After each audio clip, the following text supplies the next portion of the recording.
উত্তাল মেঘনা, ঝড় বৃষ্টি আর তীব্র স্রোত উপেক্ষা করে এই নদী পাড়ি দিতে হয় প্রতিনিয়ত।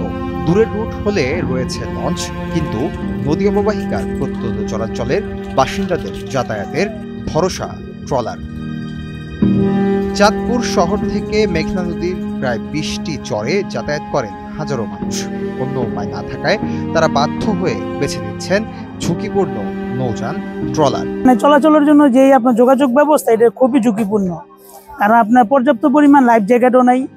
আবার দেখা গেছে যে আপনার লোকজন যাই ওঠে, নিরাপত্তা ঝুঁকিপূর্ণ। তবে এই ট্রলারেও নেই পর্যাপ্ত নিরাপত্তা ব্যবস্থা। বর্ষা মৌসুমে নদী আরো ভয়াবহ রূপ ধারণ করে। সে সময় এই ট্রলার যাত্রা হয়ে ওঠে আরো ঝুঁকিপূর্ণ, আর চালকরাও অনেক সময় মানেন না নৌ নিয়ম। নৌকা ডুবে যায়, এরপরে ডুবে যায়, খোলা পানি ক্ষয়ক্ষতি হয়, বুড়া মানুষের ক্ষয়ক্ষতি হয়। হ্যাঁ, সঙ্গে সমস্যাটা বেশি হয়, বেশি হয়। চাঁদপুর শহর সহ উপজেলার বিভিন্ন নদী তীরবর্তী অঞ্চলে প্রতিদিন হাজারো মানুষ ট্রলারে করে যাতায়াত করেন। যাত্রীরা বলছেন, পর্যাপ্ত লাইফ জ্যাকেট নেই, নৌযানের মান নিয়ন্ত্রণ কিংবা যাত্রীদের সুরক্ষার জন্য কার্যকরী ব্যবস্থা। আমরা যখন 30-35 বছর আসা যাওয়া করি, তো আমাদের এরকম ভয়টি লাগতো না। কিন্তু ইদানিং আমাকে একটু ভয় লাগে। এই যে নদীতে যখন বড় বড় ঢেউ আসে, তখন আমাকে একটু ভয় লাগে।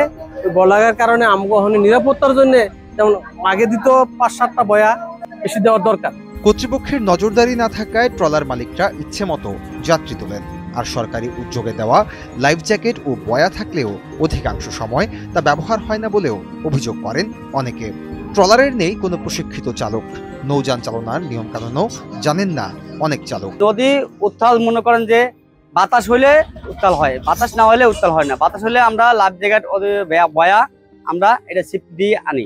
20-50 জন লয়ে আমরা ট্রলার যাত্রী নিয়ে আপ ডাউন করতে আছি, কোনো ধরনের সমস্যা হয় নাই। হ্যাঁ, তবে বর্ষাকাল আইলে, বৃষ্টিপাত জল একটু আইলে, তখন একটু বৃষ্টিপাত জল একটু ঝামেলা হয়, না তো আর কোনো ঝামেলা নাই। যাত্রীবাহী ট্রলারে লাইফ জ্যাকেট ও বয়া সহ সব ধরনের নিরাপত্তা ব্যবস্থা রাখার নির্দেশ দেওয়া হয়েছে বলে জানালেন BIWT এর উপপরিচালক। এসব নিয়ম নীতি না মানলে তাদের বিরুদ্ধে ব্যবস্থা নেওয়ারও কথা জানালেন তিনি। পদ্মা মেঘনা নদীর অববাহিকায় প্রত্যন্ত অনেকগুলো গ্রাম রয়েছে। সেই সমস্ত গ্রামের যাত্রীরা যাতে নিরাপদে আসতে পারে বা তারা স্বাচ্ছন্দ্যে চলাচল করতে পারে, সেক্ষেত্রে কিছু ট্রলার বা এই জাতীয় নৌযান চলাচল করে। তারা এই নৌযানের মাধ্যমে এই বিভিন্ন গন্তব্যে তারা যেয়ে থাকে। তবে এই সমস্ত ঝড়ের মৌসুম বা বর্ষাকালে তাদের গন্তব্যে যাওয়ার জন্য ওই সমস্ত নৌযানে যাতে লাইফ বয়া এবং জ্যাকেট থাকে, সে ব্যাপারে আমাদের নির্দেশনা দেওয়া আছে। এ ব্যাপারে নৌ পুলিশ, BIWT এবং কোস্টগার্ড মনিটরিং করে থাকে। যাদের নৌযানে এ সমস্ত না পাওয়া যায়, সেটা তাদেরকে সেইভাবে ব্যবস্থা নেওয়া হয়ে থাকে। পর্যাপ্ত নিরাপত্তা ব্যবস্থা না থাকায় বিভিন্ন সময় দুর্ঘটনার শিকার হন মেঘনা নদী তীরের বাসিন্দারা, আর বর্ষা মৌসুমে এসব দুর্ঘটনা হয়ে ওঠে আরো ভয়াবহ।